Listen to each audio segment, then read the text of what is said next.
I'm just gonna talk. You know, that's how we live. Oh, okay. It's shooting now, so you can just. Okay. Where do you want to stand? All right. Well, it's on now.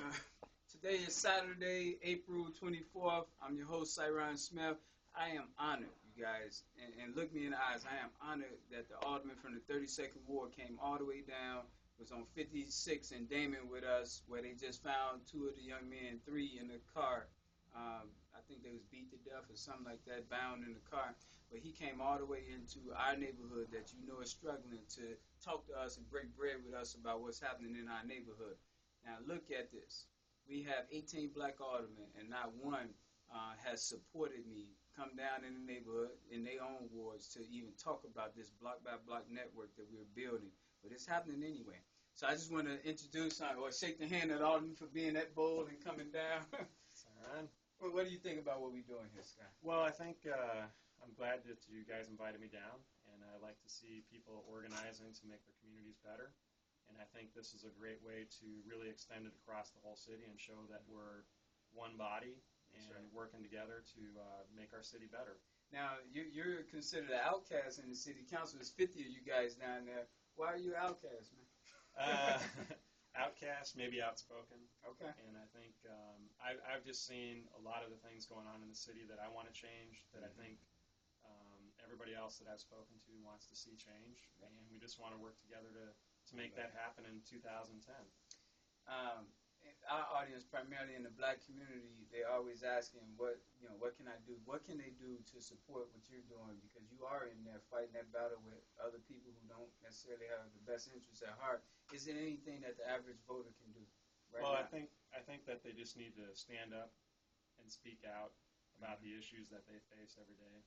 To their alderman? To their alderman, to me. I mean, we just had two women that were seriously injured in Bucktown, so it affects all of us. Front page of the paper today, you guys. That's right. And I think if people just speak out to their aldermen, to their state reps, their state senators. They're not listening to us, guys. And their mayor. Well, maybe people aren't speaking loud enough. And I think if they reach out to them and they say, look, we need to do something better here in the city. All right, we stopped at 223. That's what we got to do. Stuck. Did it? Or was still going? No, it's still going. Okay. Well, let's switch over here to the governor. How it make you feel, man, to have the alderman down here, man? Actually, it made me feel wonderful because, man, I can't even speak to my own alderman in the 6th Ward. We dropped a letter today, actually Sunday. Tomorrow, yeah. Man, a no confidence letter because we're having issues in the 6th Ward, and we're not getting that support. And so, I mean, I believe that she's just mainstream or have her own people, but I've never seen her on my block.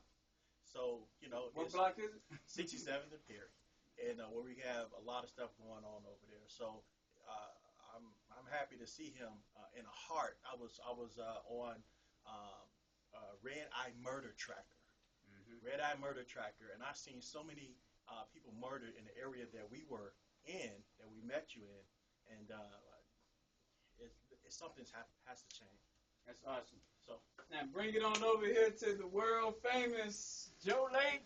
All right, Joe, tell our audience. Most of them already know you because you're on Facebook. Saturday morning, we drove down here from Bucktown, which my hat says apparently. Yeah. And we met just half a block from where they found three guys that lived that were found in a car killed.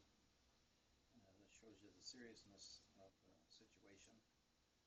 And my driver for today actually is my alderman. So I talk to him all the time. I hope to get his contract renewed for another 4 years. That's right. That's right. And we're just coming into I've talked to about this since last fall, so I'm a little familiar with this area.